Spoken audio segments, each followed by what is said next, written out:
हरे राम राम राम हरे हरे, हरे कृष्ण कृष्ण कृष्ण हरे हरे, हरे राम राम राम हरे हरे, हरे कृष्ण कृष्ण कृष्ण हरे हरे।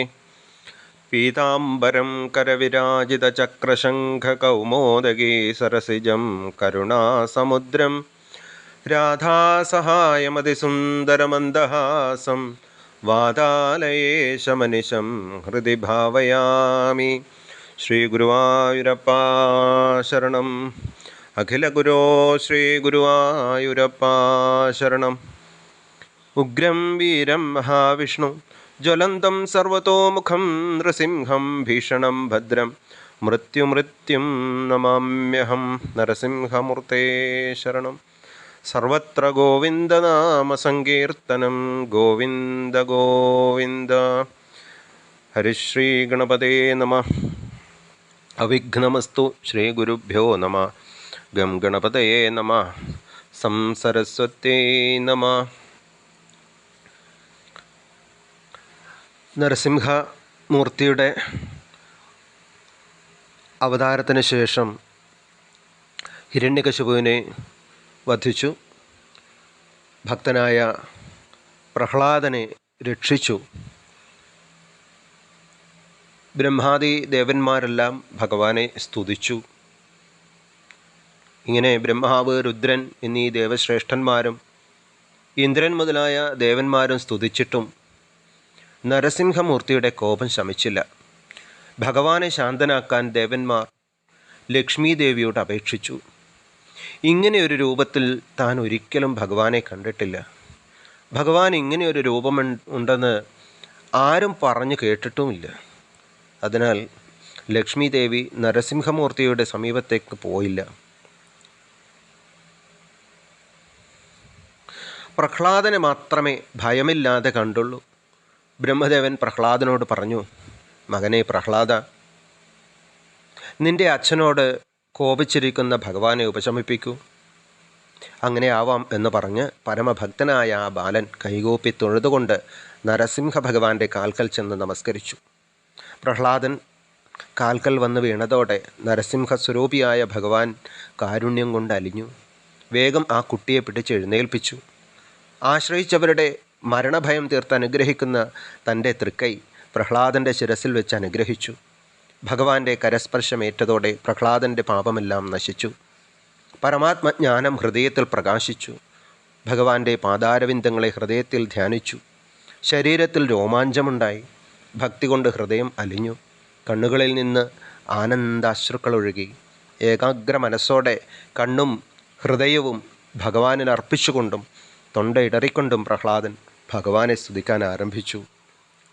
സ്വപാദമൂലേ പതിതം തമർഭകം വിലോക്യ ദേവകൃപയാ പരിപ്ലുത ഉത്ഥാപ്യത ചീർഷ്ണ്യദധാൽക്കരാംബുജം കാലാഹി വിത്രസ്തധിയാം കൃതാഭയം സതൽക്കരസ്പർശദുദാഖിലാശുഭ സപദ്യഭിവ്യക്തപരാത്മദർശന തൽ പാദപത്മം ഹൃദി നിർവൃതോ ദധോ ഹൃഷ്യത്തനുക്ലിന്ന ഹൃദശ്രുലോചന. പ്രഹ്ലാദൻ ഭഗവാനെ സ്തുതിക്കാൻ ആരംഭിച്ചു. എനിക്ക് മുമ്പ് സ്തുതിച്ചവരായ ബ്രഹ്മാവ് മുതൽ വിഷ്ണു പാർഷദന്മാർ വരെയുള്ളവരെല്ലാം സത്വഗുണപ്രധാനികളാണ്. ബ്രഹ്മാദയസ്വരഗണാമനയോധസിദ്ധാ സത്വേകതാനമതയോ വജസാം പ്രവാഹൈ നാരാധിതും പുരുഗുണൈരധുനാപി പിപ്രു കിം തോഷ്ടമർഹതി സ മേ ഹരിരുഗ്രജാതേ. എന്നേക്കാൾ എത്രയോ ശ്രേഷ്ഠന്മാരാണവർ. അവർ കഴിവിൻ്റെ പരമാവധി ഉപയോഗിച്ച് പല പല ദിവ്യസ്തോത്രങ്ങളെ കൊണ്ട് സ്തുതിച്ചിട്ടും സന്തോഷിക്കാത്ത ഭഗവാനെ, അസുരവംശത്തിൽ ജനിച്ച് നിസ്സാരനായ ഞാൻ എങ്ങനെയാണ് സന്തോഷിപ്പിക്കുക? ധനം, നല്ല കുലത്തിൽ ജനനം, സൗന്ദര്യം, തപസ്, ശാസ്ത്രപഠനം, ഇന്ദ്രിയശക്തി, തേജസ്, പ്രഭാവം, ശരീരബലം, പൗരുഷം, ബുദ്ധിശക്തി, അഷ്ടാംഗയോഗം, ഇവ കൊണ്ടൊന്നും പരമപുരുഷനായ ഭഗവാനെ ആരാധിക്കാൻ കഴിയില്ല. ഈ യോഗ്യതകളൊന്നും ഉണ്ടായിരുന്നില്ലല്ലോ മുതലയുടെ പിടിയിൽപ്പെട്ട് വെള്ളത്തിൽ താണുകൊണ്ടിരിക്കുന്ന ഗജേന്ദ്രന്. നിഷ്കളങ്ക ഭക്തി മാത്രമല്ലേ ഉണ്ടായിരുന്നുള്ളൂ. ആ ഭക്തി കൊണ്ടല്ലേ ഭഗവാനെ അങ്ങ് ഗജേന്ദ്രനോട് സന്തോഷിച്ചത്? മുകളിൽ പറഞ്ഞ ധനം മുതലായ 12 ഗുണങ്ങളും തികഞ്ഞവനാണെങ്കിലും ഭക്തിയില്ലാത്ത ബ്രാഹ്മണനേക്കാൾ വാക്കും മനസ്സും ശരീരവും അങ്ങേക്ക് സമർപ്പിച്ച ഭക്തനായ ചണ്ടാളനെയാണ് ഞാൻ ബഹുമാനിക്കുന്നത്. ഭക്തിയുള്ള ചണ്ടാളൻ തന്നെയും തൻ്റെ വംശത്തെയും ശുദ്ധീകരിക്കുന്നു. ഭക്തിയില്ലാത്ത ബ്രാഹ്മണന് അഹങ്കാരം നീങ്ങാത്തതിനാൽ തന്നെപ്പോലും ശുദ്ധീകരിക്കാൻ കഴിയില്ല. മന്യേ ധനാഭിജനരൂപതപശ്രുതൗജസ്തേജ പ്രഭാവല പൗരുഷബുദ്ധിയോഗ നാരാധനായ ഹി ഭവന്തി പരസ്യ പുംസോ ഭക്ത്യാ തുതോഷ ഭഗവാൻ ഗജയൂഥപായ. അങ്ങനെ പ്രഹ്ലാദൻ പറയാണ് ഭഗവാനോട്, മഹാപ്രഭുവായ ഭഗവാൻ സ്വയം പൂർണ്ണനാണ്, ഒന്നിൻ്റെയും അപേക്ഷയില്ലാത്തവനാണ്. എങ്കിലും ഭക്തനോടുള്ള കാരുണ്യം കൊണ്ടാണ് അവൻ്റെ പൂജ ഭഗവാൻ സ്വീകരിക്കുന്നത്. അല്ലാതെ മറ്റുള്ളവരുടെ പൂജ സൽക്കാരം ഇവ കൊണ്ടൊന്നും ഭഗവാന് യാതൊരു നേട്ടവും ഉണ്ടായിട്ടല്ല. എന്നാൽ പിന്നെ എന്തിനാണ് ഈശ്വരന് സമർപ്പിക്കുന്നത്? അവിടുന്ന് അവിടുത്തെ ആരാധിക്കുന്നത് എന്തിനാണ്? ഭഗവാനെ സന്തോഷിപ്പിക്കുന്നത് അതെന്തിനാണ് എന്നാണെങ്കിൽ, സ്വന്തം മുഖത്തിൽ അലങ്കരിച്ചാൽ മാത്രമേ ആ അലങ്കാരം കണ്ണാടിയിലെ മുഖത്തിൽ കാണുകയുള്ളൂ. ബുദ്ധിയിലെ ഈശ്വരൻ്റെ പ്രതിബിംബമാണ് ജീവൻ. ഈശ്വരന് സമർപ്പിച്ചാലേ ജീവന് കിട്ടുകയുള്ളൂ. ഈശ്വരൻ സന്തോഷിച്ചാലേ ജീവനായ തനിക്കും സന്തോഷമുണ്ടാവുകയുള്ളൂ. അതാണ് ഈശ്വരന് സമർപ്പിക്കണം, ഈശ്വരനെ സന്തോഷിപ്പിക്കണം എന്ന് പറയുന്നത്. അതിനാൽ ഞാൻ യാതൊരു പരിഭ്രമവും സങ്കോചവുമില്ലാതെ എൻ്റെ കഴിവിൻ്റെ പരമാവധി ഉപയോഗിച്ച് ഭഗവാനെ സ്തുതിക്കാൻ ആരംഭിക്കുകയാണ്. പാപശക്തി കൊണ്ടാണല്ലോ ഞാൻ കുലത്തിൽ വന്ന് ജനിച്ചത്. ഭഗവാന്റെ ഗുണങ്ങൾ ഭക്തിയോടെ കീർത്തിച്ചാൽ മാത്രമേ പാപം നശിച്ച് ഞാൻ ശുദ്ധനായി തീരുകയുള്ളൂ.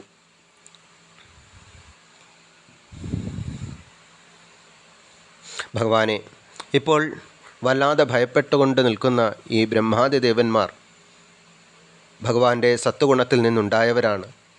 അവിടുത്തെ കൽപ്പന അനുസരിച്ച് ജീവിക്കുന്നവരാണ്. അസുരന്മാരായ ഞങ്ങളെപ്പോലെ അങ്ങേ ദ്വേഷിക്കുന്നവരല്ല. അവരിപ്പോൾ വല്ലാതെ ഭയപ്പെട്ടിരിക്കുന്നു. 3 ലോകങ്ങളുടെയും ക്ഷേമത്തിനും ഐശ്വര്യത്തിനും ആത്മസുഖത്തിനും വേണ്ടിയാണല്ലോ അവിടുത്തെ ഓരോ അവതാരങ്ങളും ലീലകളും. ആരെയും ഭയപ്പെടുത്താനല്ലല്ലോ. അതിനാൽ അവിടുന്ന് കോപമടക്കണേ. അസുരൻ മരിച്ചു കഴിഞ്ഞു. 3 ലോകങ്ങളും ഇപ്പോൾ നിർവൃതിയിൽ മുഴുകി ഇരിക്കുകയാണ്. ഇനി ഭാവിയിലുള്ളവരാണെങ്കിലോ അവർ ഭയം തീരാനായിട്ട് നരസിംഹമൂർത്തി സ്വരൂപത്തെ ധ്യാനിച്ചുകൊള്ളും. അതിനാൽ ഇനി കോപത്തിൻ്റെ ആവശ്യമില്ല ഭഗവാനെ എന്നിങ്ങനെ പ്രഹ്ലാദൻ ഭഗവാനോട് പറയുകയാണ്. ആർക്കും ഒരിക്കലും ജയിക്കാൻ കഴിയാത്തവനായ ഭഗവാനെ, അവിടുത്തെ അതിഭയങ്കരമായ വായ, വാളുപോലെ ഇളകുന്ന നാവ്, സൂര്യനെപ്പോലെ ജ്വലിക്കുന്ന കണ്ണുകൾ, വളഞ്ഞ പുരികക്കൊടികൾ, ഉഗ്രദംഷ്ട്രകൾ, കുടൽമാല അണിഞ്ഞ കഴുത്ത്, ചോരത്തുള്ളികൾ പറ്റിപ്പിടിച്ച് നിൽക്കുന്ന കുഞ്ചിരോമങ്ങൾ, ഉയർന്നു നിൽക്കുന്ന കാതുകൾ, ദിഗ്ഗജങ്ങളെ പൊട്ടിക്കരയിപ്പിക്കുന്ന അട്ടഹാസങ്ങൾ, ശത്രുവിൻ്റെ മാറിടം പിച്ചിച്ചീന്തിയ നഖങ്ങൾ, ഇവ കണ്ടിട്ടൊന്നും ഞാൻ ലേശം പോലും ഭയപ്പെടുന്നില്ല. അവിടുന്ന് കാരുണ്യസ്വരൂപനാണെന്ന് എനിക്കറിയാം. അതിനാൽ ഏത് വേഷത്തിൽ വന്നാലും ഞാൻ ഭഗവാനെ അങ്ങേ ഭയപ്പെടില്ല. ദുഃഖിതന്മാരിൽ വാത്സല്യത്തോടു കൂടിയ ഭഗവാനെ, സഹിക്കാൻ കഴിയാത്ത വിധം ദുഃഖപ്രദമായ ഈ സംസാര ചക്രത്തിലെ ചുറ്റിത്തിരിയലിനെയാണ് ഞാൻ ഭയപ്പെടുന്നത്.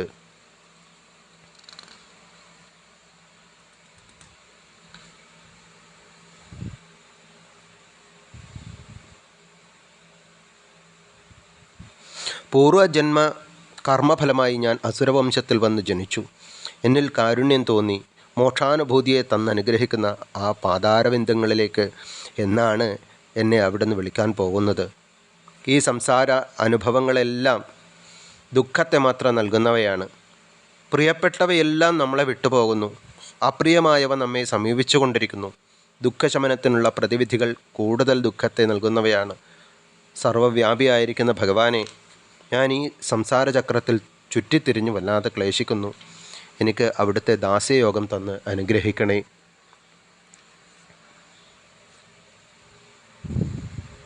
എന്നെ ദാസനായി അങ്ങ് അംഗീകരിച്ചാൽ മാത്രം മതി.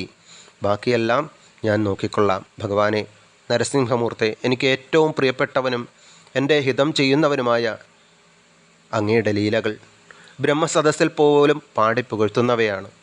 അവിടുത്തെ പാതാരവിന്ദങ്ങളെ സർവാത്മന ആശ്രയിച്ച സജ്ജനങ്ങളോടുകൂടി ചേർന്ന് അവരുടെ മുഖങ്ങളിലൂടെ പ്രവഹിക്കുന്ന ഭഗവത് കഥകൾ ആസ്വദിച്ച് ഭക്തി വളർത്തി സത്വം, രജസ്, തമസ് എന്നീ ഗുണങ്ങൾക്ക് അതീതനായി തീർന്ന് ഞാൻ എല്ലാവിധ ദുഃഖങ്ങളിൽ നിന്നും എന്നേക്കുമായി വിട്ടുപോന്നുകൊള്ളാം. നരസിംഹമൂർത്തിയായ ഭഗവാനെ, കുട്ടികൾക്ക് അച്ഛനമ്മമാരോ രോഗികൾക്ക് ഔഷധമോ വെള്ളത്തിൽ മുങ്ങുന്നവന് തോണിയോ അല്ല പരമരക്ഷാകേന്ദ്രം. ഭഗവാനായ അങ്ങാണ് ശരിയായ രക്ഷിതാവ്. ഈ ലോകത്തിൽ കാണപ്പെടുന്ന വസ്തുക്കളെല്ലാം സ്വർണം ആഭരണങ്ങളായി തോന്നുന്ന മാതിരി ഭഗവാന്റെ രൂപഭേദങ്ങളാണ്. അതിനാൽ അച്ഛനമ്മമാരുടെ സ്വരൂപത്തിൽ കുട്ടികളെ രക്ഷിക്കുന്നതും ഔഷധ സ്വരൂപേണ രോഗിയെ രക്ഷിക്കുന്നതും തോണിയുടെ സ്വരൂപത്തിൽ വെള്ളത്തിൽ മുങ്ങുന്നവനെ രക്ഷിക്കുന്നവനും അവിടുന്ന് മാത്രമാണ്. പരമപുരുഷനായ അങ്ങയുടെ അനുഗ്രഹത്താൽ പ്രേരിപ്പിക്കപ്പെട്ട മായ കർമ്മവാസനാസ്വരൂപേണയുള്ള മനസ്സിനെ സൃഷ്ടിക്കുന്നു. വൈദിക കർമ്മങ്ങളിൽ ആസക്തമായതും അതിശക്തവും ആർക്കും ജയിക്കാൻ കഴിയാത്തതും 16 ആരക്കാലോട് കൂടിയതുമാണ് സംസാരചക്രം. ഭഗവാനെ, എന്നെ ഈ സംസാരചക്രത്തിൽ നിന്നും വലിച്ചു കയറ്റി അവിടുത്തെ പാദമൂലത്തെ പ്രാപിക്കാനായിട്ട് അനുഗ്രഹിക്കണേ. ഇങ്ങനെ പ്രഹ്ലാദൻ്റെ സ്തുതി ഭഗവാനോട് ഇങ്ങനെ പറയുകയാണ്. സാധാരണ ജനങ്ങൾ ആഗ്രഹിക്കുന്ന സ്വർഗസുഖത്തെയും ഇന്ദ്രപദവിയെയും ഞാൻ നല്ലപോലെ കണ്ടു കഴിഞ്ഞു. എൻ്റെ അച്ഛൻ കോപിച്ചൊന്നു നോക്കിയാൽ അവസാനിക്കുന്ന വിധത്തിൽ തുച്ഛങ്ങളാണ് അവ. എന്നാൽ എൻ്റെ അച്ഛൻ്റെ പദവിയാകുന്ന ത്രൈലോക്യാധിപത്യമോ, അതിനും നാശമുണ്ട്. അതാണല്ലോ അച്ഛൻ അവിടുത്തെ തൃക്കൈ കൊണ്ട് മരിക്കാനിടയായത്. ബ്രഹ്മപദവിയാണല്ലോ ബ്രഹ്മാണ്ടത്തിലെ ഏറ്റവും ഉത്കൃഷ്ടമായിട്ടുള്ള സ്ഥാനം. ബ്രഹ്മപദവിയും സമ്പത്തും ആയുസ്സും ഐശ്വര്യവുമെല്ലാം കാലസ്വരൂപനായ അങ്ങയുടെ പ്രഭാവം കൊണ്ട് ഇല്ലാതെയാവുന്നതാണ്, നശിക്കുന്നതാണ്. നശിക്കാത്തത് അവിടുന്ന് മാത്രമാണ്. ഞാൻ നാശരഹിതനായ അങ്ങയെ മാത്രമാണ് ആഗ്രഹിക്കുന്നത്. അതിനാൽ എന്നെ അങ്ങയുടെ ഭൃത്യരിൽ ഒരാളായി അംഗീകരിക്കാൻ കാരുണ്യമുണ്ടാവണേ. കേൾക്കാൻ മാത്രം സുഖമുള്ളവയും മരുമരീചികയെപ്പോലെ അകന്നു പോയിക്കൊണ്ടിരിക്കുന്നതുമായ ഭൗതിക സുഖങ്ങളെവിടെ? അവയെ അനുഭവിക്കാനുള്ള സകലവിധ രോഗങ്ങളുടെ ഇരിപ്പിടമായ ഈ ശരീരം എവിടെ? ഇതെല്ലാം കണ്ടിട്ടും ജനങ്ങൾക്ക് വൈരാഗ്യം വരുന്നില്ലല്ലോ. കഷ്ടം തന്നെ. കത്തിക്കാളുന്ന അഗ്നിയെ തേൻതുള്ളി ഒഴിച്ച് കെടുത്താൻ ശ്രമിക്കുന്നത് പോലെ വ്യർത്ഥമാണ് വിഷയങ്ങളെ അനുഭവിച്ച് മനസ്സിനെ തൃപ്തിപ്പെടുത്തുക എന്നത്. തേൻതുള്ളികൾ ഒഴിക്കുന്തോറും അഗ്നി ആളുക്കെത്തുകയുള്ളൂ. അതുപോലെ വിഷയങ്ങൾ അനുഭവിക്കുന്തോറും ആഗ്രഹം വർദ്ധിക്കുകയുള്ളൂ. ബ്രഹ്മദേവൻ, ശ്രീ പരമേശ്വരൻ, ലക്ഷ്മി ദേവി ഇവരുടെ ശിരസിൽ പോലും വെക്കാത്ത തൃക്കൈയല്ലേ എവിടുന്ന് എൻ്റെ ശിരസിൽ വെച്ച് അനുഗ്രഹിച്ചത്. എല്ലാവരുടെയും ആത്മാവും വിശ്വത്തിൻ്റെ മുഴുവൻ ഹിതകാരിയുമായ അങ്ങേക്ക് വലിയവൻ ചെറിയവൻ ദേവൻ അസുരൻ എന്നീ ഭേദഭാവനകളൊന്നുമില്ല. തന്നെ സേവിക്കുന്നവരുടെ അഭീഷ്ടം അവിടുന്ന് സാധിപ്പിക്കുന്നു. കൽപ്പവൃക്ഷം പോലെയാണ് അവിടുന്ന്. ആശ്രയിച്ചവരെ അനുഗ്രഹിക്കുന്നു. തമ്മിലുള്ള ചേർച്ച ഹേതുവായിട്ട് പലവിധ വിഷയങ്ങളെ ആഗ്രഹിക്കുന്നവനും മനസ്സിൽ തമോ ഗുണം വളർന്ന് അധപ്പതിക്കുന്നവനുമായ എന്നെ ഞാൻ അമ്മയുടെ വയറ്റിലിരിക്കുമ്പോൾ തന്നെ നാരദ മഹർഷി അനുഗ്രഹിച്ച് ജ്ഞാനോപദേശം ചെയ്തു. അതുകൊണ്ടാണ് എല്ലാവരും സംസാര സമുദ്രത്തിൽ മുങ്ങിപ്പൊങ്ങി കഷ്ടപ്പെടുമ്പോൾ ഞാൻ മാത്രം ദുഃഖമറിയാതെ സുഖിയായി കഴിഞ്ഞുകൊണ്ടിരിക്കുന്നത്. അങ്ങനെ ഭക്തന്മാരുടെ മഹിമയെയും കാരുണ്യത്തെയും അറിയുന്ന ഞാൻ ഭക്തസേവ എങ്ങനെയാണ് ഉപേക്ഷിക്കുക? ഭവതിയുടെ ഈ പുത്രനെ ആരും കൊല്ലില്ല എന്ന വരം എന്നെ ഉദ്ദേശിച്ച് നാരദ മഹർഷി എൻ്റെ അമ്മയ്ക്ക് നൽകിയിരുന്നു. ഞാനല്ലാതെ ഒരു ജഗദീശ്വരനുണ്ടെങ്കിൽ നിന്നെ രക്ഷിക്കുന്നത് ഞാനൊന്ന് കാണട്ടെ എന്ന് പറഞ്ഞ് അച്ഛൻ എന്നെ കൊല്ലാൻ വന്നപ്പോൾ അദ്ദേഹത്തെ സംഹരിച്ച് അവിടുന്ന് എന്നെ രക്ഷിച്ചത് ഭക്തനായ നാരദ മഹർഷിയുടെ വാക്കിനെ സത്യമാക്കാനായിട്ടാണ് എന്നാണ് ഞാൻ വിചാരിക്കുന്നത്. ഈ പ്രപഞ്ചാകാരേണ വിളങ്ങുന്നത് ഏകനായ അവിടുന്നാണ്. പ്രപഞ്ചത്തിൻ്റെ ആദിയിലുള്ളവനും അവസാനം ശേഷിക്കുന്നവനും പരമാത്മാവുമായ അവിടുന്ന് മാത്രമാണ്. 3 ഗുണങ്ങളോട് കൂടിയ സ്വന്തം മായ കൊണ്ട് പ്രപഞ്ചത്തെ സൃഷ്ടിച്ച് ഓരോ ശരീരത്തിലും പ്രത്യേകം ജീവനെപ്പോലെ അവിടുന്ന് തോന്നപ്പെട്ടുകൊണ്ടിരിക്കുകയാണ്. ഭഗവാനെ, സ്ഥൂല പ്രപഞ്ചമായും സൂക്ഷ്മപ്രപഞ്ചമായും പ്രകാശിക്കുന്നത് അവിടുന്നാണ്. അങ്ങയിൽ നിന്ന് അന്യമായ യാതൊരു വസ്തുവുമില്ല. അതിനാൽ ഞാനെന്നും അന്യനെന്നുമുള്ള തോന്നൽ വെറും ഭ്രമം മാത്രമാണ്. ഈ പ്രപഞ്ചമുണ്ടായി നിലനിന്ന് നശിക്കുന്നത് ഏതൊന്നിലാണോ ആ പരമാത്മാവ് തന്നെയാണ് ഇന്നത്തെ വിത്ത് നാളെ വൃക്ഷമായിത്തീരുന്നത് പോലെ പ്രപഞ്ചാകാരേണ വിളങ്ങുന്നത്. പ്രളയത്തിൽ ബ്രഹ്മാണ്ടത്തെ തന്നിൽ ലയിപ്പിച്ച് ആത്മസുഖത്തിൽ മുഴുകിക്കൊണ്ടിരിക്കുന്ന അവിടുന്ന് യാതൊരു പ്രവർത്തനവുമില്ലാത്തവനായി ശേഷിക്കുന്നു. യോഗനിദ്രയിൽ മുഴുകിക്കഴിയുന്ന അങ്ങ് പ്രളയകാലത്ത് ജാഗ്രസ്വപ്ന സുഷുപ്തികൾക്ക് അതീതമായ തുരീയാവസ്ഥയിലാണ് സ്ഥിതി ചെയ്യുന്നത്. ആ സമയത്ത് അങ്ങയിൽ അജ്ഞാനമോ ത്രിഗുണങ്ങളോ ഇല്ല. അങ്ങനെ തുരീയാവസ്ഥയിൽ സ്ഥിതി ചെയ്യുന്ന ഭഗവാനെ, അങ്ങ് അവസാനത്തിൽ കാലം ഉണർന്ന് പ്രവർത്തിക്കുന്നു. അതിൻ്റെ പ്രഭാവം കൊണ്ട് പ്രപഞ്ചബീജം മുഴുവൻ സൂക്ഷ്മരൂപേണ ഉൾക്കൊണ്ട ഒരു താമരപ്പൂവ് ആദിനാരായണനായ അങ്ങയുടെ നാഭിയിൽ നിന്നുണ്ടാകുന്നു. വളരെ ചെറിയ ഒരാൽവ്യത്തിൽ നിന്ന് വലിയൊരു ആൽമരമുണ്ടാകുന്നത് പോലെയാണത്. ആ താമരപ്പൂവിൽ നിന്നുണ്ടായ ബ്രഹ്മദേവൻ തന്നിൽ ആത്മസ്വരൂപേണ വ്യാപിച്ച പരമാത്മാവായ അങ്ങയെ 100 സംവത്സരക്കാലം ജലത്തിൽ മുങ്ങി അന്വേഷിച്ചിട്ടും കാണാൻ കഴിഞ്ഞില്ല. ചെടി മുളച്ചു വന്നാൽ പിന്നെ വിത്തിനെ കാണാൻ കഴിയില്ലല്ലോ. വിത്തല്ലേ ചെടിയായി തീർന്നിരിക്കുന്നത്. അതുപോലെ പരമാത്മാവായ അവിടുന്നാണ് താമരപ്പൂവായും ബ്രഹ്മദേവനായും വികസിച്ചിരിക്കുന്നത്. അതാണ് ബ്രഹ്മാവ് പുറമേ അന്വേഷിച്ചിട്ടും ഭഗവാനെ കാണാഞ്ഞത്. ആശ്ചര്യപ്പെട്ട ബ്രഹ്മദേവൻ താമരയിലേക്ക് തിരിച്ചു വന്നു. ഇന്ദ്രിയങ്ങളെയും മനസ്സിനെയും അടക്കി 100 സംവത്സരക്കാലം തപസ് ചെയ്തു. അപ്പോൾ ഭൂമിയിൽ ഗന്ധമെന്ന പോലെ ശരീരം, ഇന്ദ്രിയങ്ങൾ, മനസ്സ് എന്നിവയിൽ വ്യാപിച്ചിരിക്കുന്ന സൂക്ഷ്മസ്വരൂപിയായ അങ്ങയെ തന്നിൽ താനായി അദ്ദേഹത്തിന് കാണാനായിട്ട് സാധിച്ചു. ആയിരക്കണക്കിന് മുഖങ്ങൾ, കാലുകൾ, ശിരസ്സുകൾ, കൈകൾ, തുടകൾ, മൂക്കുകൾ, വായകൾ, കാതുകൾ, കണ്ണുകൾ, ആഭരണങ്ങൾ, ആയുധങ്ങൾ ഇവയോടുകൂടിയതും പ്രപഞ്ചമാകുന്ന അവയവങ്ങളോടുകൂടിയതും മായാമയവുമായ അവിടുത്തെ വിരാട് സ്വരൂപത്തെ കണ്ട് ബ്രഹ്മദേവൻ വളരെയേറെ സന്തോഷിച്ചു. പ്രളയജലത്തിൽ അതിശക്തരായ മധുകൈടഭൻ എന്നീ അസുരന്മാർ ബ്രഹ്മാവിൽ നിന്നും വേദത്തെ അപഹരിച്ചു. വിരാട് പുരുഷനായ അവിടുന്ന് ഹയഗ്രീവനായി അവതരിച്ച മധുകൈടഭന്മാരെ നിഗ്രഹിച്ച് വേദങ്ങളെ വീണ്ടെടുത്തു ബ്രഹ്മാവിന് കൊടുക്കുകയും ചെയ്തു. ഇപ്രകാരം മനുഷ്യനായും മൃഗമായും ഋഷിയായും ദേവനായും മത്സ്യമായും പല പല അവതാരങ്ങളും സ്വീകരിച്ച് അവിടുന്ന് ലോകത്തെ രക്ഷിക്കുന്നു. ജഗത്തിന് ഉപദ്രവകാരികളായ ദുഷ്ടന്മാരെ സംഹരിക്കുന്നു. മഹാപുരുഷനായ അവിടുന്ന് കൃതം, ത്രേതാ, ദ്വാപരം എന്നീ 3 യുഗങ്ങളിലും അവതരിച്ച് ധർമ്മത്തെ രക്ഷിക്കുന്നു. കലിയുഗത്തിൽ മാത്രം പ്രത്യക്ഷമായി അവതരിക്കാതെ മറഞ്ഞിരിക്കുന്നു. അതിനാൽ 3 യുഗങ്ങളിലും അവതരിക്കുന്നവൻ എന്ന അർത്ഥത്തിൽ അങ്ങ് ത്രിയുഗൻ എന്ന പേരിൽ പ്രസിദ്ധനായിരിക്കുന്നു. വൈകുണ്ഠനാഥനായിട്ടുള്ള ഭഗവാനെ, ഈ മനസ്സ് അവിടുത്തെ കഥകളിൽ പ്രീതിപ്പെടുന്നില്ലല്ലോ. പാപശക്തി കൊണ്ട് ദുഷിച്ചതും അത്യന്തം പ്രബലവും പലവിധ ആഗ്രഹങ്ങളെ കൊണ്ട് പരവശവും സന്തോഷം, ഭയം, ദുഃഖം, ധനത്തിലും പുത്രനിലും കീർത്തിയിലും ആസക്തി ഇവയോട് കൂടിയതും അത്യന്തം ചഞ്ചലവുമായ മനസ്സിൽ എങ്ങനെയാണ് അവിടുത്തെ തത്വത്തെ വിചാരം ചെയ്തറിയുക? നാവ് സ്വാദുള്ള ആഹാരപദാർത്ഥങ്ങളിലേക്കും, ശിഷ്ണം സ്ത്രീ സുഖങ്ങളിലേക്കും, വയറ് ആഹാരത്തിലേക്കും, കാത് ശബ്ദങ്ങളിലേക്കും, മൂക്ക് സുഗന്ധങ്ങളിലേക്കും, കണ്ണ് സുന്ദര രൂപങ്ങളിലേക്കും, കർമ്മശക്തി മറ്റു വിഷയങ്ങളിലേക്കും മനസ്സിനെ പിടിച്ചു വലിച്ചുകൊണ്ടിരിക്കുകയാണ്. ഒന്നിലധികം പത്നിമാരുള്ള ഗൃഹസ്ഥനെ ഓരോ പത്നിയും ഓരോ കാര്യങ്ങളിലേക്ക് ഓരോ സമയത്ത് പിടിച്ചു വലിക്കുന്നത് പോലെയാണ് മനസ്സും ഇന്ദ്രിയങ്ങളും ജീവനെ ഓരോ വിഷയങ്ങളിലേക്ക് ആകർഷിച്ചു കൊണ്ടിരിക്കുന്നത്. അപ്രകാരം പ്രക്ഷുബ്ധമായ മനസ്സിനെ എങ്ങനെയാണ് ഭഗവാനെ അന്തർമുഖമാക്കി തീർത്ത് അങ്ങയിൽ ഉറപ്പിക്കാനായിട്ട് കഴിയുക? ഇങ്ങനെ സ്വന്തം കർമ്മങ്ങളുടെ ഫലം അനുഭവിക്കാനായി സംസാരമാകുന്ന വൈതരണീ നദിയിൽ വീണവരും ജനന മരണങ്ങളെ അത്യന്തം ഭയപ്പെടുന്നവരും എൻ്റേതെന്ന് കരുതുന്നവരിൽ സ്നേഹവും അന്യരിൽ ശത്രുഭാവവും വളർത്തിക്കൊണ്ട് കഴിയുന്നവരുമായ അജ്ഞന്മാരായ ജീവന്മാരെ ഈ വൈതരണിയിൽ നിന്ന് ഉദ്ധരിച്ച് അനുഗ്രഹിക്കാൻ കനിയണേ. എല്ലാ ജീവജാലങ്ങളുടെയും ഗുരുവായ ഭഗവാനെ, സംസാരത്തിൻ്റെ തന്നെ ഉൽപ്പത്തി, നാശം ഇവയ്ക്ക് കാരണഭൂതനായ അവിടത്തേക്ക് ഇവർ സംസാരത്തിൽ നിന്ന് ഉദ്ധരിക്കാൻ എന്ത് പ്രയാസമാണുള്ളത്? അവിടുന്ന് ദുഃഖിതരുടെ ബന്ധുവല്ലേ? അജ്ഞന്മാരായതുകൊണ്ടല്ലേ അവർ അങ്ങയെ ഭജിക്കാത്തത്? അവരിലല്ലേ അങ്ങയുടെ കാരുണ്യം ഉണ്ടാവേണ്ടത്?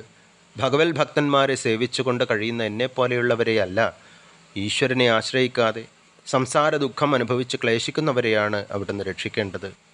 പരമപുരുഷനായ ഭഗവാനെ, എനിക്ക് ഈ സംസാരം കടക്കാൻ പ്രയാസമുള്ള വൈതരണീ നദിയായിട്ടൊന്നും തോന്നുന്നില്ല. എൻ്റെ മനസ്സ് അങ്ങയുടെ മഹിമകളെ കീർത്തിക്കലാകുന്ന അമൃതാനുഭൂതിയിൽ മുഴുകിയിരിക്കുകയാണ്. അതിനാൽ ഞാൻ സംസാര ദുഃഖം അറിയുക പോലും ചെയ്യുന്നില്ല. അങ്ങയിൽ നിന്നും വിമുഖരായി വെറും തുച്ഛങ്ങളായ ഇന്ദ്രിയ സുഖങ്ങളെ സമ്പാദിക്കാനും അനുഭവിക്കാനും ക്ലേശിക്കുന്ന പാവങ്ങളെ പറ്റിയാണ് എനിക്ക് ഖേദം തോന്നുന്നത്. മൂഢരായ ഇവർക്ക് വേണ്ടി അവിടത്തോട് അപേക്ഷിക്കാൻ പോലും ഞാൻ ആരെയും കാണുന്നില്ല. ശാരീരിക സുഖത്തിലുള്ള ആസക്തി അപേക്ഷിക്കാൻ കഴിയാത്തതിനാലാണ് ഭൂരിപക്ഷം ജനങ്ങളും ഈശ്വരനായ അങ്ങയെ ആശ്രയിക്കാത്തത്.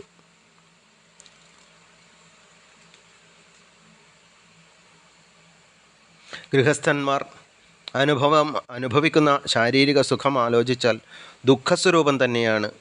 കയ്യിൽ ചൊറിച്ചിൽ അനുഭവപ്പെട്ടാൽ ചൊറിയും തോറും വേദനയും ചൊറിച്ചിലും കൂടുകയുള്ളൂ. ചൊറിച്ചിൽ തോന്നുമ്പോൾ ചൊറിയാതിരുന്നാൽ അല്പസമയം കഴിഞ്ഞാൽ ചൊറിച്ചിൽ താനേ മാറുന്നു. യന്മൈഥുനാദി ഗൃഹമേധസുഖം ഹി തുച്ഛം കണ്ടൂയനേന കരയോരിവ ദുഃഖം തൃപ്യന്തി നേഹകൃപണ ബഹുദുഃഖഭാജ കണ്ടോതിവൻ മനസ്സിജം വിഷഹേതധീര. ഇതേപോലെ ആഗ്രഹമുണ്ടാകുമ്പോൾ വിഷയങ്ങളെ അനുഭവിക്കുകയാണെങ്കിൽ വീണ്ടും വീണ്ടും അനുഭവിക്കണമെന്ന് തോന്നും. അനുഭവിക്കും തോറും ആഗ്രഹവും ദുഃഖവും കൂടി വരും. അതിനാൽ ആഗ്രഹമുണ്ടാവുമ്പോൾ അതിനെ അടക്കുകയാണ് വേണ്ടത്. എന്നാൽ ക്രമേണ ആഗ്രഹം ഇല്ലാതാവും. മൗനം, വ്രതങ്ങൾ, പാണ്ഡിത്യം, വേദാധ്യയനം, തപസ്, സ്വധർമാനുഷ്ഠാനം, ഗഹന തത്വങ്ങളെ വ്യാഖ്യാനിക്കൽ, ഏകാന്തത്തിൽ താമസം, ജപം, സമാധി ഇവയെല്ലാം മോക്ഷപ്രാപ്തിക്കുള്ള അനുഷ്ഠാനങ്ങളാണ്. ത്വം വായു അഗ്നി അവനിവ്യദമ്പു മാത്ര പ്രാണേന്ദ്രിയാണി ഹൃദയം ചിദനുഗ്രഹിച്ച സർവം ത്വമേവ സഗുണോ വിഗുണശ്ച ഭൂമൻ നാന്യൽ തദസ്തി മനോവചസാ നിരുക്തം. ഇന്ദ്രിയങ്ങളെ അടക്കിയവർക്കേ ഇതുകൊണ്ട് മോക്ഷപ്രാപ്തി സാധിക്കൂ. കാരണം ഈ അനുഷ്ഠാനങ്ങൾ മനസ്സിനെ അടക്കാനുള്ളതാണ്. വൈരാഗ്യം കൊണ്ട് ഇന്ദ്രിയങ്ങളെ അടക്കാൻ കഴിയാത്തവർക്ക് എന്തെല്ലാം അനുഷ്ഠാനങ്ങൾ ചെയ്താലും മനസ്സടങ്ങില്ല. മനസ്സടങ്ങാതെ മുക്തിയും സാധിക്കില്ല. ഇന്ദ്രിയങ്ങളെ അടക്കാത്തവർക്ക് മേൽപ്പറഞ്ഞ അനുഷ്ഠാനങ്ങൾ ഉപജീവന മാർഗങ്ങളായി തീർന്നേക്കാം. മറ്റുള്ളവരെ കാണിക്കാനാണ് ഈ അനുഷ്ഠാനങ്ങൾ ചെയ്യുന്നതെങ്കിൽ അവർക്ക് ഇവ കൊണ്ട് ഉപജീവനം നടക്കുന്ന കാര്യം പോലും പ്രയാസമാണ്. അതിനാൽ കാത്, ത്വക്ക്, കണ്ണ്, നാവ്, മൂക്ക് എന്നീ ഇന്ദ്രിയങ്ങളെ വൈരാഗ്യം കൊണ്ട് അടക്കിയതിനു ശേഷം വേണം മനസ്സ് അടങ്ങാനുള്ള അനുഷ്ഠാനങ്ങൾ ചെയ്യാൻ. ഭഗവാനെ, സ്വരൂപമില്ലാത്തവനായ അങ്ങേക്ക് വേദത്തിൽ 2 സ്വരൂപങ്ങൾ കൽപ്പിക്കപ്പെട്ടിട്ടുണ്ട്. സ്ഥൂലവും സൂക്ഷ്മവുമായ പ്രപഞ്ചങ്ങളാണ് ആ 2 രൂപങ്ങൾ. അവയുടെ സൃഷ്ടിയാണ് സ്ഥൂല ശരീരവും സൂക്ഷ്മ ശരീരവും.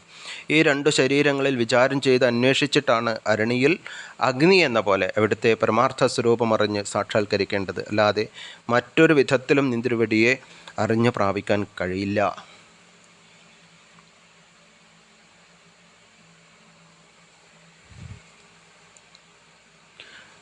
ആദിയും അവസാനവുമുള്ള ആർക്കും ആദ്യന്തരഹിതനും പരമാത്മാവുമായ ഭഗവാനെ അറിയാൻ കഴിയില്ല എന്ന് മനസ്സിലാക്കി മനഃശുദ്ധി വന്ന സാധകന്മാർ സകലവിധ ശാസ്ത്രാഭ്യാസങ്ങളിൽ നിന്നും നിവർത്തിക്കുന്നു. മനഃശുദ്ധി ഉണ്ടാകുന്നതുവരെ മാത്രമേ ശാസ്ത്രം പഠിക്കേണ്ട ആവശ്യമുള്ളൂ. മനഃശുദ്ധി ഉണ്ടായിക്കഴിഞ്ഞാൽ മനസ്സിനെ ആത്മാവിലടക്കുകയാണ് വേണ്ടത്. മനസ്സടങ്ങാൻ ശാസ്ത്രപഠനം തടസ്സമാണ്. പൂജ്യരിൽ പൂജ്യനായ ഭഗവാനെ അങ്ങയെ നമസ്കരിക്കുക, സ്തുതിക്കുക, സകല കർമ്മങ്ങളെയും അവിടത്തേക്ക് സമർപ്പിക്കുക, അങ്ങയെ പൂജിക്കുക, അവിടുത്തെ പാദാരവിന്ദങ്ങളിൽ നമസ്കരിക്കുക, ഭഗവത് കഥകളെ കേൾക്കുക. ഇങ്ങനെ 6 വിധ ഭക്തി സാധനങ്ങളെ കൊണ്ടല്ലാതെ ജനങ്ങൾക്ക് എങ്ങനെയാണ് പരമഹംസരുടെ പ്രാപ്യസ്ഥാനമായ അങ്ങയിൽ ഭക്തി ഉണ്ടാവുന്നത്? നിർഗുണസ്വരൂപിയായ ഭഗവാനെ ഗുണഗണങ്ങളോട് കൂടിയവനായി വർണ്ണിച്ച് പ്രഹ്ലാദൻ സ്തുതിച്ചു. നമസ്കരിച്ച പ്രഹ്ലാദനെ കണ്ടതോടെ കോപമകന്ന് പ്രീതനായ ഭഗവാൻ ആ ബാലനോട് പറഞ്ഞു: പ്രഹ്ലാദ, ഭദ്രഭദ്രം തേ പ്രീതോഹം തേ അസുരോത്തമ വരം വൃണീഷാഭിമതം കാമപൂരോസ്മ്യഹം നൃണാം മാമ പ്രീണതായുഷ്മൻ ദർശനം ദുർലഭം ഹിമേ ദൃഷ്ട്വാ മാം ന പുനർജന്തുരാത്മാനം തപ്തുമർഹതി. നീ ആഗ്രഹിക്കുന്ന വരങ്ങളെല്ലാം സ്വീകരിച്ചുകൊള്ളൂ. മനുഷ്യരുടെ സർവാഭീഷ്ടങ്ങളെയും സാധിപ്പിക്കുന്നവനാണ് ഞാൻ. ദീർഘായുഷ്മാനായ നീ എന്നെ സന്തോഷിപ്പിച്ചിരിക്കുന്നു. എൻ്റെ ദർശനം ദുർലഭമാണ്. എന്നെ കണ്ടുകഴിഞ്ഞാൽ പിന്നെ ജീവൻ ഒരു കാരണവശാലും ദുഃഖിക്കാൻ പാടില്ല. അതിനാലാണ് ശ്രേയസ്സിനെ ആഗ്രഹിക്കുന്നവരും ധീരന്മാരും മഹാഭാഗ്യവാന്മാരുമായ വിവേകികൾ സർവാഭീഷ്ടപ്രദനായ എന്നെ സർവാത്മന സേവിക്കുന്നത്. ഇങ്ങനെ ഏതൊരാളെയും മയക്കുന്ന വരങ്ങൾ കൊടുക്കാൻ ഭഗവാൻ തയ്യാറായി. ഏകാന്ത ഭക്തിക്ക് തടസ്സങ്ങളാണ് വരങ്ങളല്ല. അതിനാൽ പ്രഹ്ലാദൻ വരം സ്വീകരിക്കാൻ ആഗ്രഹിച്ചില്ല. വരങ്ങളെല്ലാം ശാരീരിക സുഖങ്ങളാണ്. അവ ഈശ്വരപ്രാപ്തിക്ക് വിഘ്നങ്ങളാണ്. അതാണ് പ്രഹ്ലാദൻ വരങ്ങളൊന്നും വരിക്കാൻ തയ്യാറാവാഞ്ഞത്. എന്തെങ്കിലും ആഗ്രഹിച്ചുകൊണ്ട് അങ്ങയെ ഭജിക്കുന്നവൻ ഭക്തനല്ല, കച്ചവടക്കാരനാണ്. ഭക്തിയെ വിറ്റ് അതിനു പകരം എന്തെങ്കിലും വിഷയങ്ങൾ സ്വീകരിക്കുന്നവനാണ്. ഉത്തമ ഭക്തൻ സ്വാമിയായ ഭഗവാനിൽ നിന്ന് യാതൊന്നും ആഗ്രഹിക്കില്ല. ഉത്തമസ്വാമിയായ അവിടുന്ന് എന്തെങ്കിലും പ്രതീക്ഷിച്ച് വരം കൊടുക്കുകയുമില്ല. ഞാനൊന്നും ആഗ്രഹിക്കാത്ത ഭക്തനാണ്. അവിടുന്ന് എന്നിൽ നിന്നും യാതൊന്നും പ്രതീക്ഷിക്കാത്ത സ്വാമിയുമാണ്. നമ്മൾ തമ്മിലുള്ള ബന്ധം രാജാവും സേവകനും തമ്മിലുള്ളത് പോലെയുള്ളതല്ല ഭഗവാനെ. എന്നിങ്ങനെ പറഞ്ഞുകൊണ്ട് എനിക്ക് യാതൊരു ആഗ്രഹവുമില്ല, ഒരു വരവും ആവശ്യമില്ല എന്ന് പറഞ്ഞുവെങ്കിലും ഭഗവാൻ അനുഗ്രഹിച്ചു. നിന്നെപ്പോലെയുള്ള ഏകാന്ത ഭക്തന്മാർ യാതൊന്നും ആഗ്രഹിക്കാത്തവരാണ്. അങ്ങനെയാണെങ്കിലും ഈ മന്വന്തരം മുഴുവൻ നീ അസുര ചക്രവർത്തിയായി ജീവിക്കൂ. നിനക്ക് ഏറ്റവും പ്രിയപ്പെട്ട എൻ്റെ കഥകളെ കേട്ടുകൊണ്ടും എല്ലാവരിലും ആത്മസ്വരൂപേണ വിളങ്ങുന്ന എന്നിൽ മനസ്സുറപ്പിച്ചുകൊണ്ടും എല്ലാവരിലും യജ്ഞേശ്വരനായ എന്നെ ഫലകാംക്ഷ കൂടാതെയുള്ള യജ്ഞങ്ങളാൽ ആരാധിച്ചുകൊണ്ടും കർമ്മവാസനകളെ ക്ഷയിപ്പിക്കൂ. അനുഭവങ്ങളെക്കൊണ്ട് പുണ്യത്തെയും പുണ്യകർമ്മങ്ങളെക്കൊണ്ട് പാപത്തെയും നശിപ്പിക്കൂ. ദേവലോകം വരെ സ്വന്തം കീർത്തിയെ വ്യാപിച്ച് അവസാനം ശരീരം ഉപേക്ഷിച്ച് എല്ലാ ബന്ധങ്ങളും നശിച്ചവനായി നീ എന്നെ പ്രാപിച്ച് മുക്തനായിത്തീരും. പ്രഭാതകാലത്ത് എന്നെയും നിന്നെയും സ്മരിച്ചുകൊണ്ട് നീ ചെയ്ത സ്തോത്രങ്ങളാൽ എന്നെ സ്തുതിക്കുന്നവൻ കർമ്മബന്ധങ്ങളിൽ നിന്നും മുക്തനായിത്തീരും എന്നിങ്ങനെയുള്ള വരങ്ങൾ നൽകി പ്രഹ്ലാദനെ അനുഗ്രഹിച്ചു. അപ്പോൾ പ്രഹ്ലാദൻ പറയാണ്, എനിക്ക് ഒരു വരം വേണം.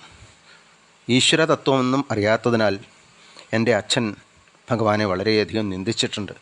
സ്വന്തം സഹോദരൻ എന്ന പോലെ സ്വന്തം സഹോദരനെ കൊന്ന വിദ്വേഷത്താൽ ശത്രുവായി കരുതി ഭഗവാനെ അത്യന്തം ദ്വേഷിച്ചിട്ടുണ്ട്. ഭക്തനായ എന്നെയും പലവിധത്തിൽ ഉപദ്രവിച്ചു. അവിടുത്തെ ആ കാരുണ്യം കൊണ്ട് ആ പാപങ്ങളിൽ നിന്നെല്ലാം എൻ്റെ അച്ഛൻ മുക്തനായി തീരാനായിട്ട് അനുഗ്രഹിക്കണം. ഇത് കേട്ട ഭഗവാൻ പറഞ്ഞു, പാപരഹിതനായ പ്രഹ്ലാദ, നിൻ്റെ 21 തലമുറ പിതൃക്കളെല്ലാം കുലത്തെ ശുദ്ധീകരിക്കുന്ന നീ ആ വംശത്തിൽ ജനിച്ചതിനാൽ ശുദ്ധരായി തീർന്നിരിക്കുന്നു. അതുകൊണ്ട് ഭാവിയിലെ എൻ്റെ ഭക്തന്മാർ ഭക്തിയിൽ നിന്നെ അനുകരിക്കാൻ ശ്രമിക്കും. നീ എൻ്റെ ഭക്തന്മാർക്കെല്ലാവർക്കും മാതൃകയായിത്തീരും. നിൻ്റെ അച്ഛൻ എൻ്റെ സ്പർശം കൊണ്ട് തന്നെ പാപം നശിച്ച് ശുദ്ധനായി തീർന്നിരിക്കുന്നു. അദ്ദേഹത്തിൻ്റെ മരണാനന്തരക്രിയകൾ ചെയ്യൂ. നിന്നെപ്പോലെ ഉത്കൃഷ്ടനായ മകനെ ലഭിക്കാൻ ഭാഗ്യമുണ്ടായ നിൻ്റെ പിതാവ് നിശ്ചയമായും പുണ്യലോകങ്ങളെ പ്രാപിക്കും. നിൻ്റെ അച്ഛൻ്റെ പിൻഗാമിയായി അസുര ചക്രവർത്തിയായി തീരൂ. മനസ്സെപ്പോഴും എന്നിൽ ഉറപ്പിച്ചുകൊണ്ടും ഞാനാകുന്ന ലക്ഷ്യത്തോടു കൂടിയും വിഹിത കർമ്മങ്ങൾ അനുഷ്ഠിക്കൂ എന്നിങ്ങനെ പ്രഹ്ലാദനെ അനുഗ്രഹിച്ചുകൊണ്ട് ഭഗവാൻ അവിടെ നിന്നും മറഞ്ഞു. ഇങ്ങനെയുള്ള പ്രഹ്ലാദ സ്തുതി കേൾക്കുന്നവർക്ക് ജീവിതത്തിലെ എല്ലാ ദുഃഖങ്ങളിൽ നിന്നും മുക്തി നേടാനായിട്ട് സാധിക്കും. അവർക്ക് സകല പാപങ്ങളിൽ നിന്നും മുക്തി നേടാനായിട്ട് സാധിക്കും എന്നുള്ള ആ ഫലം പറഞ്ഞുകൊണ്ടാണ് ആ സ്തുതി ഭഗവത്പാദങ്ങളിൽ സമർപ്പിക്കുന്നത്. ഹരേ രാമ രാമ രാമ ഹരേ ഹരേ, ഹരേ കൃഷ്ണ കൃഷ്ണ കൃഷ്ണ ഹരേ ഹരേ, ഹരേ രാമ രാമ രാമ ഹരേ ഹരേ, ഹരേ